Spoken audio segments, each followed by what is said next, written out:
हजारीबाग में एक पुलिस प्रताड़ना का मामला सामने आया है, जिसमें पगारोपी थाना प्रभारी पर एक यूपीएससी अभ्यर्थी को फर्जी केस से फंसाकर जेल भेजने का आरोप है।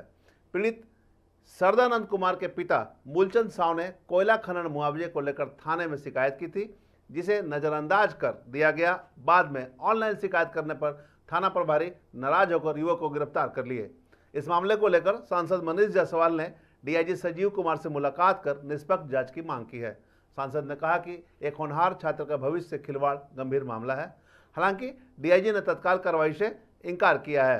पगार थाना में एक मामला हुआ है। मामला पुलिस एट्रोसिटी से संबंधित है। एक व्यक्ति मूलचंद साव जी और इनका पूरा परिवार, इनका घर जो है वहाँ एनटीपीसी के द्वारा तोड़ दिया गया था। उस पर हम लोग नहीं है कि गलत तोड़ा कि सही तोड़ा।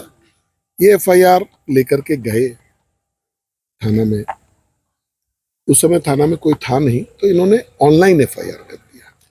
और ऑनलाइन एफआईआर जब हो गया तो उसकी कॉपी जब वहां देने के लिए गए तो थानेदार के द्वारा बदसलूकी किया गया, बदतमीजी किया गया। तो ये लोग वहां से बातचीत दोनों के बीच में हुआ होगा, इससे कोई डिनायल नहीं है कि बातचीत ही हुआ। जब ये लोग घर आ गए तो बाद में इनके बेटे को अरेस्ट करके लोग ले गए।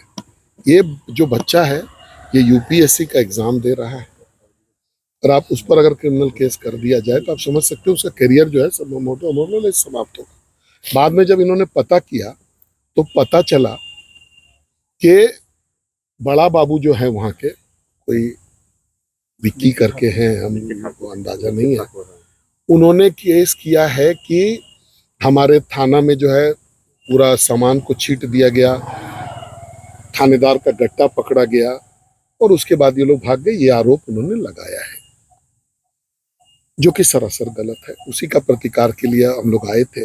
अब यहाँ ये प्रश्न उठता है, हजारीबाग के जो सीनियर पुलिस के पदाधिकारी हैं, एसपी हैं, डीआईजी है और उनसे ऊपर के जितने लोग हैं, कि कोई ऐसा थानेदार जो कि एक सामान्य आदमी, एक सामान्य कृषक आदमी जो है और उसका परिवार जाता है, उसका पूरा थाना छीट देता है और उस थानेदार का गट्टा पकड़ लेता है, क्या वो पुलिस में रहने के लायक है क्या?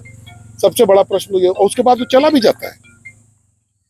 अगर उसको वहीं गिरफ्तार कर लिया जाता तभी बात होती कि भाई हमारे थाना में कोई आया मारपीट। आज हमारे घर पर भी आएगा कोई, मारपीट अगर करने के लिए आएगा तो हम लोग उसको पकड़ेंगे।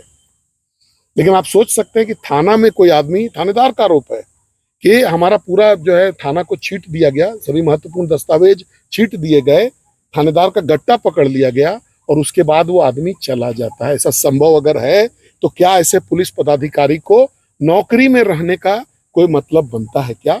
इसी के शिकायत को लेकर के आज हम लोग जो है डीआईजी साहब के पास आए थे। उनको हम लोगों ने अपना पिटीशन दिया है। हम लोग अभी कार्रवाई का इंतजार करेंगे। उन्होंने का टीम गठित करके इसको जांच का आदेश दिया है। एनटीपीसी के द्वारा और बीजीआर कंपनी के द्वारा मेरा मकान बना हुआ था, आवासीय मकान, उसको तोड़ दिया गया 9 तारीख 9/5/25 को। और हम लोग वो आवेदन लेके थाना, हमारा बेटा गया, छोटा बेटा थाना लेके गया। वहाँ थाना में लेने से इनकार कर दिया तो आके बेटा मेरा ऑनलाइन यहाँ आवेदन कर दिया। ऑनलाइन का नंबर आ गया। उसके बाद मेरा वहाँ 5 लोगों का, अपना परिवार का, तीनों बेटा का, माँ का और पत्नी के नाम से वो मकान था।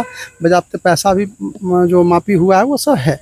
और वो हमको मुआवजा देने के लिए कंपनी चाह रही है, लेकिन हम कह रहे हैं कि जो कंपनसेशन है आप दीजिए, वो हमारा सेम कंडीशन में आप 20 लोगों को दिए हैं तो मुझे क्यों नहीं देंगे?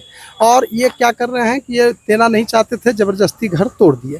तो घर तोड़ दिए तो हमारा यही उपाय था कि हम दोषी के खिलाफ एफआईआर करें। एफआईआर करने के लिए गए तो ये लोग थाना में लिए नहीं।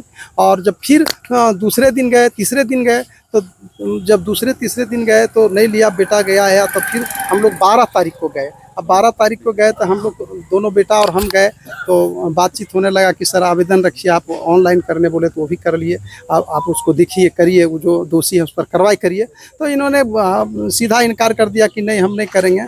तो उसी में मेरा बेटा जो पढ़ा लिखा था वो बोला कि आप जो है कानून का उल्लंघन कर रहे हैं। जो कानून है, आप प्रभारी हैं तो आपको इस नियत से काम करना चाहिए कि जो पीड़ित है वो आपके यहाँ आता है तो उसके बातों पर सुनिए, उसका जांच करिए और गलत सही जांचने का आपका अधिकार है। तो इसी में वो आग बबूला हो गए और उसमें जो है से हम लोग को बोले कि हम झूठा मुकदमा में तुमको फंसा देंगे, तुमको जेल दे देंगे, तुम्हारा कैरियर बर्बाद कर देंगे, तुम अपने आप को यूपीएससी के कैंडिडेट समझते हो, इस तरह का बात बोल के भड़क गए। फिर वहाँ से हम लोगों ने चल दिया और जब हम लोग घर पर आए तो हम लोग शादी समारोह में चले गए। मेरा मंझला बेटा जो है से दयानंद वो घर पर था। 8 बजे रात भारी संख्या में पुलिस बल के संग आए और वो मेरे घर में भी जो है से वो सीसीटीवी है, कैमरा है, वहाँ भी देखा जा सकता है बच्चा को पकड़ के